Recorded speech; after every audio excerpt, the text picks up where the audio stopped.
Good morning সবাইকে। দেখো 8ই March ছিল শিবরাত্রি, এই সকাল সকাল উঠে স্নান করে দেখো এখানে বেলপাতা, আকন্দ ফুল, অর্ক ফুল, ডাব সব কিছু জোগাড় করে নিয়েছিলাম। এখানে দেখো অর্ক ফুলের মালাটা গেঁথে নিয়েছিলাম। তারপরে দেখো আমার যে ঘরের শিবলিঙ্গটা আছে তাতে তার গায়ে ঘি দিয়ে ডাবের জল দিয়ে স্নান করিয়ে দিয়েছিলাম।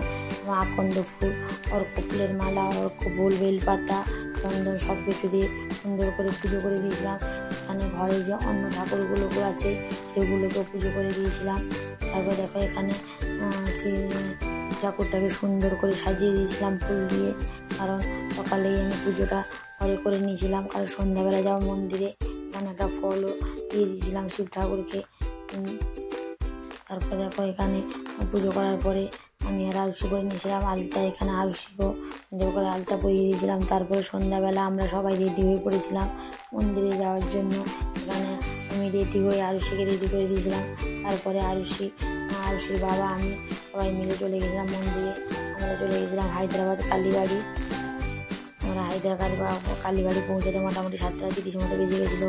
গিয়ে দেখি এখানে 50-60 জন মতো লাইনে বসে আছে পুজো দেওয়ার জন্য। তারপরে আমরাও লাইনে গিয়ে বসছিলাম পুজো দেওয়ার জন্য। এখানে মন্দিরটা খুব সুন্দর করে ডেকোরেশন করেছিল।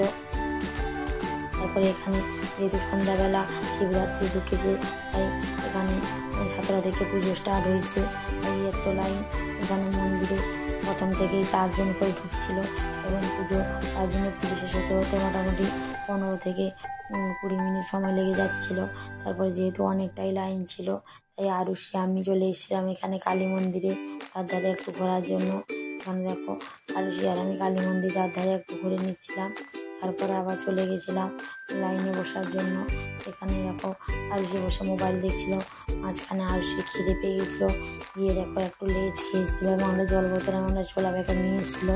যেহেতু আমরা 7:30টার দিকে পৌঁছেছিলাম, ভেবেছিলাম 10টা-11টার মধ্যে পুরো শেষ হয়ে যাবে, কিন্তু আমাদের পুরো শেষ হতে মোটামুটি 1:30 মতো বেজে গেছিলো।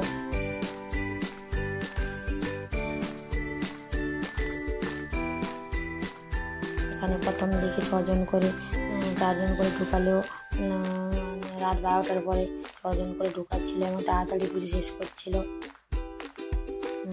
তারপরে আমি বসে ওয়েট করলাম পুজো দেওয়ার জন্য। এটা মূলত কালীবাড়ি পাশে দেখো একটা এই শিব মন্দিরটা আছে এবং এখানে পাশেই দুর্গা পুজো, সরস্বতী পুজো হয়ে থাকে। তারপরে দেখো এখানে সবাই বসে ওয়েট করছিল পুজো দেওয়ার জন্য। এখানে বেশিরভাগই সবাই ছিল বাঙালি। তারপরে দেখো এখানে আরুষি গিয়ে শাড়ির গানে কিছু একটা বলছে, যেহেতু সবাই বলছিল সেও বললো আমিও বলবো। দিয়ে এখানে গিয়েছে কিছু একটা গানে বলছিল।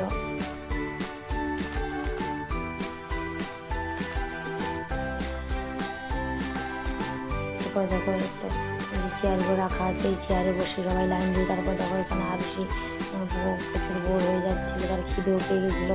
তারপরে এসেছিলো আমার ভিতরে যাওয়ার লাইন। তারপরে আমি চলে গেছিলাম ভিতরে। এখানে শিব ঠাকুরের গায়ে নিজের থেকে ঘি লাগিয়ে ডাবের জল, দুধ, চাল সব কিছু দিয়ে নিজের থেকেই সবাই পুজো করছে, তাই এখানে এতটাই লেট হচ্ছিল। তারপরে আমি ভিতরে গিয়ে দেখো পুজোটা করে নিচ্ছিলাম। এখানে যে ব্রাহ্মণ ছিল সে ব্রাহ্মণও বাঙালি, তাই এখানে বেশিরভাগই বাঙালি লোকরা এসে থাকে।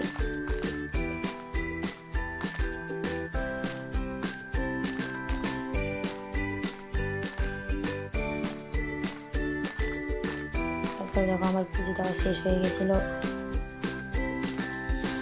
পুজো দেওয়ার পরে দেখো এখানে ব্রাহ্মণ সবাইকে একটা দুটো করে ফল দিচ্ছিল, সেইখান থেকে আরুষি একটা কলা খেয়েছিল। তারপরে দেখো এখানে 2-3 বার 4 জন করে 3-4 বার দেওয়ার পরে এখানে শিব ঠাকুরের পাশে এত ফল হয়েছে, সেগুলো পরিষ্কার করা হচ্ছিল। তারপরে আমরা বাইরে এসে মন্দিরের বাইরে এসে যেখানে সবাই ধূপ জ্বালছে, ধূপ জ্বেলে চলে এসলাম বাইকের কাছে যাবো বাড়ি। যেহেতু আমাদের 1:30 মতো বেজে গেছিলো পুজো শেষ হতে হতে। আরুষির ওপর খিদে পেয়ে গেছে। তারপরে আমরা বাইক করে চলে গেছিলাম বাড়িতে। আমাদের বাড়ি থেকে কালীবাড়ি মোটামুটি 15-16 কিলোমিটার মতো, 15-16 কিলোমিটার লাগে। তারপরে দেখো বাড়ি এসে সবাই খেয়ে দিয়ে এখানে শিব ঠাকুরের কাছে একটা প্রদীপ জ্বালিয়ে দিয়েছিলাম এবং ভিডিওটা ভালো লাগলে চ্যানেল